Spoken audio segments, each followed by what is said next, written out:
everybody, it's story time with Miriam and Mommy. Hi guys! Today we're going to read Herschel and the Hanukkah Goblins by Eric Kimmel. Go ahead. It was the first night of Hanukkah.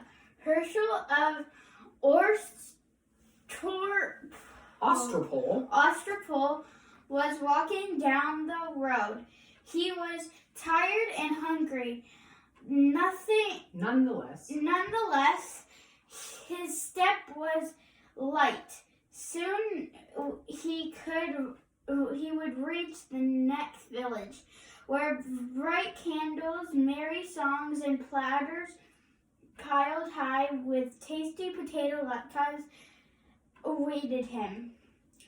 But when he arrived, the village was silent and dark. Not a single Hanukkah candle could be seen. Oh no.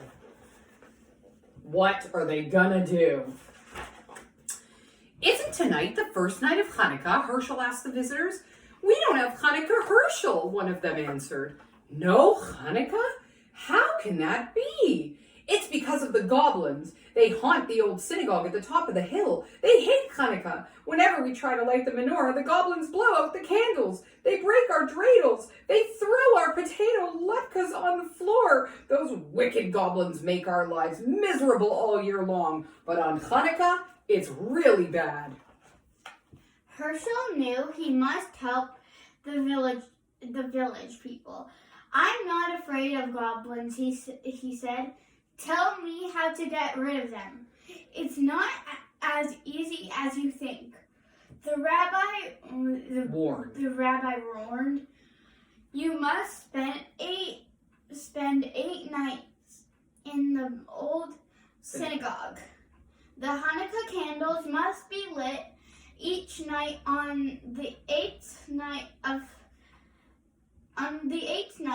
the king of the goblins must light them himself. That is the only way to break their power. I'm not afraid, Rabbi, Herschel said. If I can't outwit a few goblins, then my name isn't Herschel of Ostrapol. Oh, the villagers wished Herschel good luck. They had no potato latkes to give him, so they packed several hard-boiled eggs for him to eat, along with a big jar of pickles.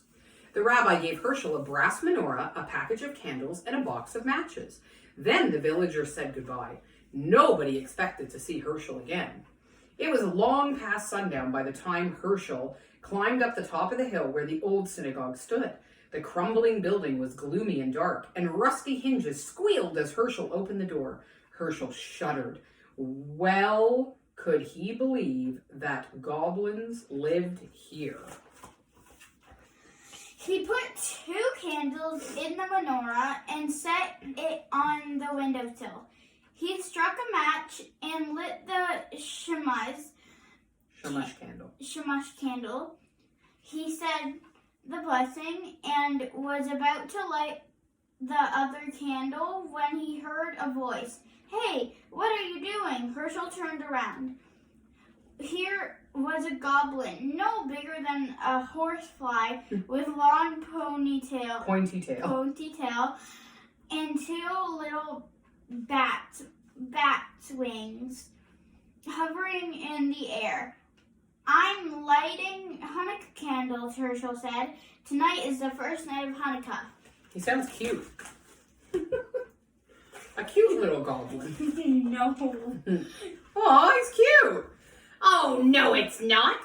We don't allow Hanukkah around here. Is that so? Said Herschel. Who's going to stop me? A little pipsqueak like you?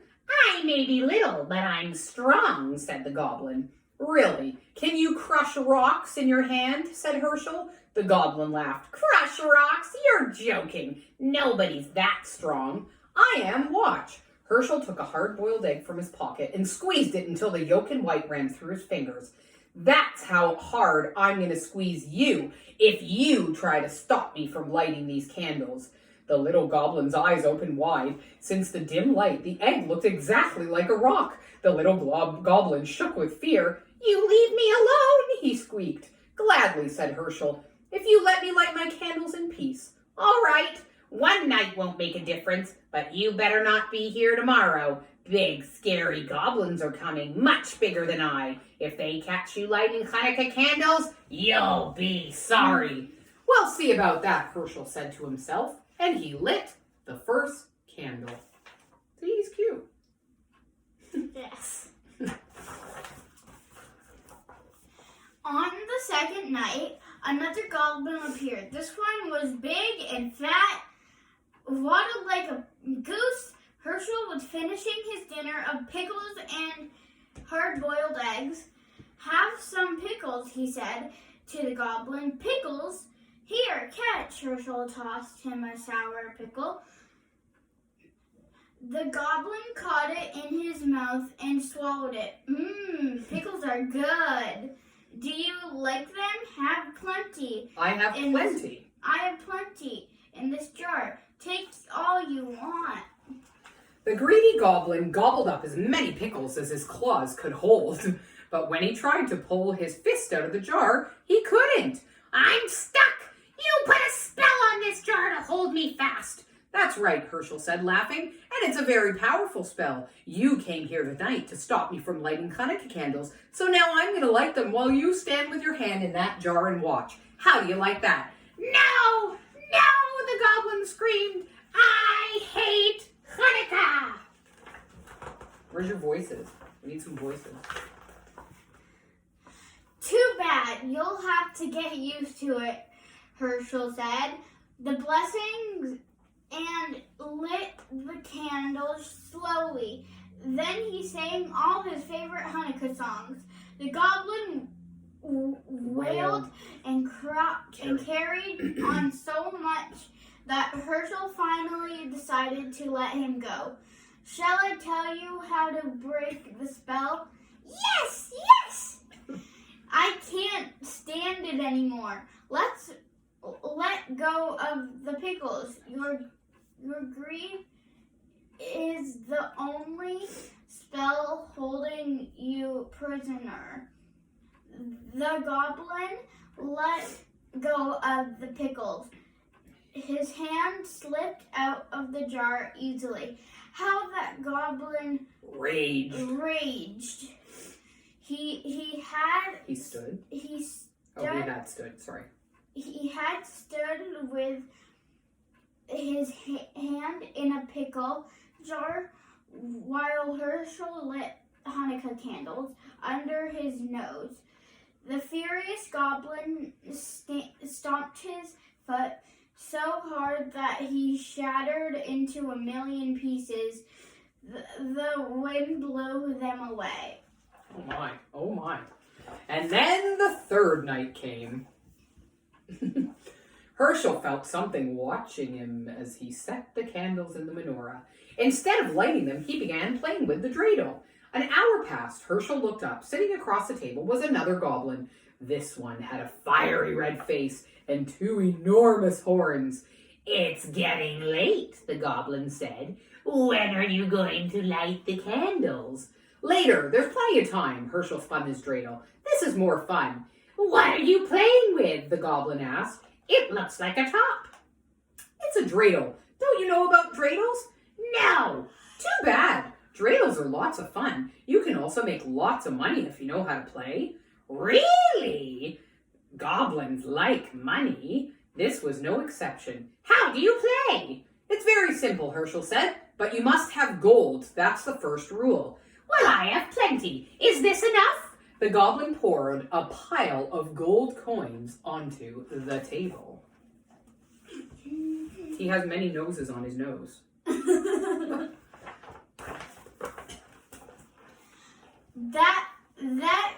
That's fine, Herschel said. Listen carefully. Now this letter is shin. If it comes up, you give me a handful of gold. This letter is hey. If it comes up, you give me half your gold. This is Gimel. If the dreidel falls on this letter, you give me all your gold. Understand? Wait, there's one letter left. What about this one? That's none. If the dreidel falls on none, I don't give you anything. Ready, let's play. You go first. The goblin spun the dreidel. The little top whirled round and round. When it fell, the letter on top was shin. Too bad, Herschel said, taking a big handful of the goblin's gold. Try again. Maybe you'll have better luck. The goblin spun the dreidel once more. This time it fell on hay. This is not your night, Herschel said, helping himself to half of the goblin's gold. One more time. Your luck is bound to improve. Once again, the goblin spun. This time, the dreidel landed on Gimel. Too bad, Herschel sighed as he took the rest of the goblin's gold. Would you like me to spin? Do you realize he just manipulated him? He said, because usually, if you land on shin, you put one in. If you land on hay, you have to put in half. But if you if you land on Gimel, you get everything. But he's telling the goblin the wrong rules. Okay, this is a big page. Yes, the goblin grumbled. He was very unhappy about losing his money. Herschel spun the dreidel. This time, the letter none was on top. Oh my! I don't give you anything. I get to keep all the gold. Say that was fun. Say that was fun. Get some more gold, and we'll play again. What about the Hanukkah candles? We'll light them later. There's plenty of time. Not for me, the goblin said. I'm leaving now. I don't like this game. I don't like Hanukkah, and I don't like you. Don't go, Herschel pleaded. I know lots of games. Stay a while. We'll have fun. Goodbye. The goblin spread his wings, swooped out the door, and flew into the night, and Herschel lit the candles all by himself.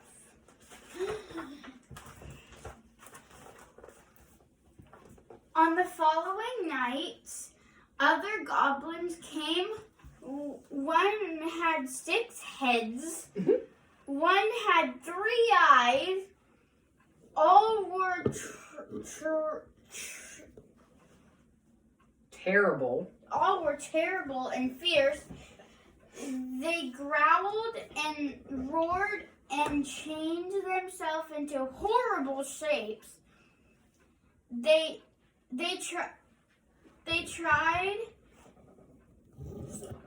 tried to stop Herschel from lighting the Hanukkah candles, but Herschel folded them all. Finally, the 7th night arrived. 8 tiny candles flickered on the windowsill. Herschel sat back to enjoy their light. Where were the goblins? Had they finally given up, Herschel? Given up? Have they finally given up? Herschel felt very sleepy. His eyes closed. Suddenly, he sat up. He heard a horrible sound of a voice that sounded like the cracking of bones. Happy Hanukkah, Herschel of Ostropol. Who is it? Who's there? Don't you know who I am, Herschel? Weren't you expecting the king of the goblins? The voice rose to a hurricane roar. It ripped the shingles from the synagogue roof and shattered the windows. The Hanukkah candles reeled in the savage blast, and they did not go out. "You're too early," Herschel shrieked. "You're not supposed to come until tomorrow." The great wind died down. "Don't worry, Herschel. I am far away, but I have the power to speak and hear you. Enjoy this Hanukkah evening, my friend. It will be your last. Tomorrow night I will come for you. You fooled my slaves, the other goblins. Let's see if you can fool me." Poor Herschel. What was he going to do? The king of the goblins was on his way, and no power on earth could stop him. Unless Herschel had an idea. It was a big chance, but he had to take it. It was the only way to save himself and Hanukkah. This is really long. It was the last night of Hanukkah. Herschel set the candles in the menorah, but instead of placing it on the windowsill, he put the menorah and the box of matches on a small table near the door. Then he sat down to wait. Night fell. It grew dark as pitch inside the gloomy old synagogue. Outside, the whole world lay cold and silent. Suddenly, a great gust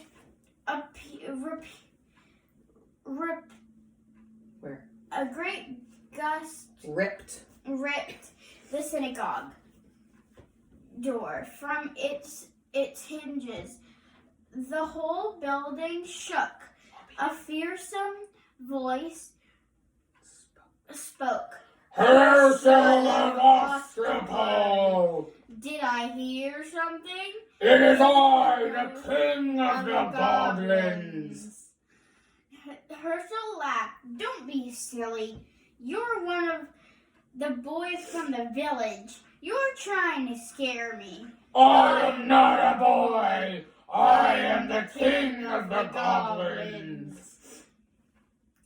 I'll believe it when I see it. Show yourself to me." "Behold, I stand before you. Do you believe me now?" Herschel tried not to look even in the darkness. He couldn't see the outline of a monstrous shape filling the doorway. A figure too horrible to describe. He pretended not to care. "It's too dark. I can't see anything. A candlestick and some matches are by the doorway. Why don't you light a few candles? And then I'll see who you really are." "Indeed you shall." A match flared. The shummus candle caught the flame. Herschel's blood turned to water at the awful sight before him, but he did not lose courage. "Master of the world," he silently prayed. "Thou who created the heavens and the earth and the spirits in the air, stand by me now." And then he addressed the goblin. "It's still too dark. What are you afraid of? There are plenty of candles. Why don't you light them all?" A hideous hand took the shummus candle and lit the others one by one. Herschel felt himself growing faint, but he forced himself to look. His eyes grew wider and wider as each candle caught the flame. 6, 7, 8. The king of the goblins now stood before him. "Now, Herschel, do you know who I am?" "Well, I know you're not Queen Esther." "Very funny. Enjoy the joke. It will be your last." He tricked him. He got him to light the menorah. "That's what you think. Be gone! Or I'll take a stick to you. How dare you speak to the king of goblins that way? I'll speak to you anyway. I please. You have no power. Your spell is broken. See? The menorah is lit. You thought those were ordinary candles. You were lighting. They weren't.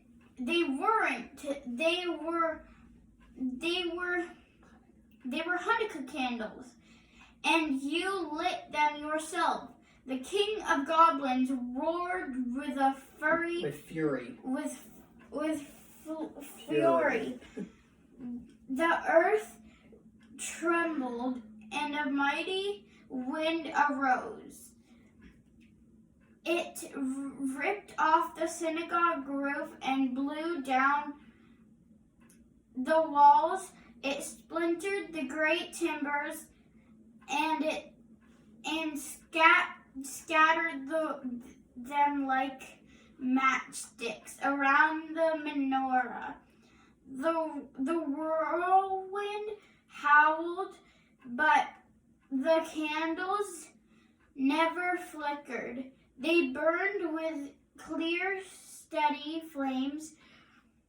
The king of goblins had no power over them, and The spirit the spirit of Hanukkah had triumphed. triumphed. The great wind vanished as suddenly as it had risen. Herschel rubbed his eyes. The night was still as it was before. Even though the synagogue was gone, walls, floor, roof, even the foundation stones had vanished, but the menorah remained standing tall upon the little table where Herschel had placed it. Herschel waited until the last candle burned out. Then he started down the road that led to the village. I'd better hurry, he thought. I don't want to miss the last night of Hanukkah. But there was no reason to worry. In every window there stood a menorah with 9 gleaming candles to light the way. The whole village was waiting for Herschel. So Herschel tricked the goblins using his very smart mind. Happy Hanukkah, everyone! Bye!